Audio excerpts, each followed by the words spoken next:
संघर्षोद्धा मनोजदादा जरांगे पाटील आज शिवनेरीत आले आणि शिवनेरीतून आपण आझाद मैदानावर जात आहे। परंतु मंचर या ठिकाणी आम्ही आंतरवाली सराटी म्हणजे आमच्या जालना जिल्ह्यातच आणि जो लढा चालू आहे मराठ्याच्या आरक्षणासाठी या ठिकाणी मंचर या ठिकाणी जनसेवक रमेश भाऊ येवले यांच्याकडून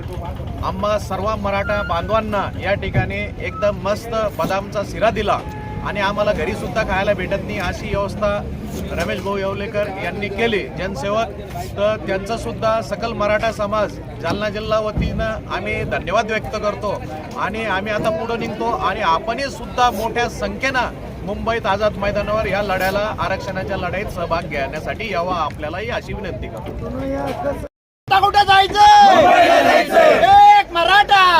आरक्षण आमच्या हक्काचं नाही कुणाच्या बापाचं, आरक्षण आमच्या हक्काचं नाही कुणाच्या बापाचं, एक मराठा मनोजदादा जरांगे पाटील तुम आगे बढ़ो, हम तुम्हारे साथ हैं। छत्रपती शिवाजी महाराज की